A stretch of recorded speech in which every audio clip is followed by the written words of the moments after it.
2017 గురుకుల పీఈటీ అభ్యర్థులు గాంధీ భవన్లో పీసీసీ చీఫ్ రేవంత్ రెడ్డిని కలిశారు. వారి గురుకుల నోటిఫికేషన్ ఎగ్జామ్ రిజల్ట్ను వెంటనే ప్రకటించాలని హైకోర్టు తీర్పిచ్చినా టీఎస్పీఎస్సీ ఫలితాలు విడుదల చేయడం లేదని అన్నారు.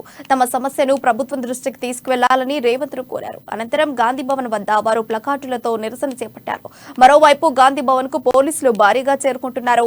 ఇక పీఈటీ పరీక్ష అభ్యర్థుల ధర్నాపై గాంధీ భవన్ నుండి మరింత సమాచారాన్ని మా ప్రతినిధి రాజు అందిస్తారు. గురుకుల పాఠశాలకు సంబంధించిన పీఈటీ అభ్యర్థులు గాంధీ భవన్ లో ఈ రోజు రేవంత్ రెడ్డిని కలిసి తమ వినతి పత్రం అందించడం జరిగింది. ఏదైతే వాళ్ళ ఇంతవరకు కూడా వాళ్ళు పోస్టింగ్ లో తీసుకోవట్లేదు, వాటికి సంబంధించిన రిజల్ట్ కూడా ఇంకా ఇవ్వట్లేదు ప్రభుత్వం అని చెప్పి వాళ్ళు ఇక్కడ ధర్నా చేస్తా ఉంది. ఒకసారి వాళ్ళతో మాట్లాడే ప్రయత్నం చేద్దాం.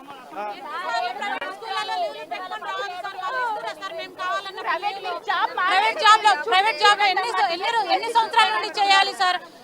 గవర్నమెంట్ నుంచి మీకు ఏం అష్యూరెన్స్ రావట్లేదా మేడం? ప్రభుత్వం ఏమంటుంది? పాజిటివ్ గానే ఉంది, గవర్నమెంట్ పాజిటివ్ గానే ఉంది, కానీ టీఎస్పీఎస్సీ సొసైటీ వాళ్ళే లేట్ చేస్తున్నారు సార్. సొసైటీకి వెళ్తే టీఎస్పీఎస్సీకి వెళ్ళమంటున్నారు, టీఎస్పీఎస్సీకి వెళ్తే సొసైటీకి వెళ్ళమంటున్నారు. ఎన్నిసార్లు తిరగాలి సార్? ఎక్కడి నుండి వస్తున్నాం సార్? ఖమ్మం నుండి వస్తున్నాం సార్. ఒక్కొక్కరం భద్రాచలం, ఖమ్మము, మంచిర్యాల అంత దూరం నుండి వస్తున్నాం సార్. ఇక్కడ అయినా కూడా మాకు న్యాయం జరగట్లేదు. ఎందుకు ఇవ్వట్లేదు అసలు? టీఎస్పీఎస్సీ సొసైటీ వాళ్ళు ఎందుకు ఇవ్వట్లేదు? పీటీ వాళ్ళ మీద ఎందుకు అంటారు సార్? టీఎస్పీఎస్సీనే ఇచ్చింది కదా నోటిఫికేషన్, మాది మేము ఇచ్చుకోలేదు కదా నోటిఫికేషన్. అలాంటప్పుడు నోటిఫికేషన్ ప్రకారంగా ఇవ్వాలి కదా. కోర్టు కూడా మాకు అనుకూలంగానే జడ్జిమెంట్ ఇచ్చారు.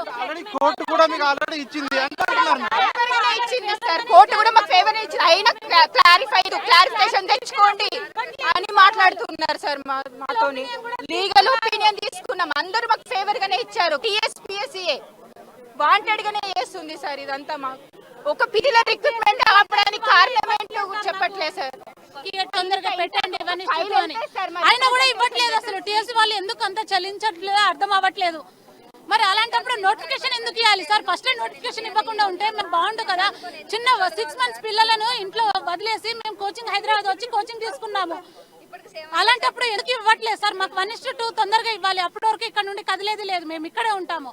చావునైనా చూస్తాం కానీ ఇక్కడే ఉంటాము. మాట్లాడతా అని చెప్పారు, మాకు సపోర్ట్ గానే మాట్లాడతాను సార్. మాకు ఎవ్వరు సపోర్ట్ అంటే వ్యతిరేకంగా లేము కదా సార్. మేము కష్టపడి రాసిన మా పోస్టింగ్లు మాకు ఇవ్వమంటున్నాం. మేము అన్యాయంగా అడిగితే అందరు సపోర్ట్ కావాలి, అందరు సపోర్ట్ సార్.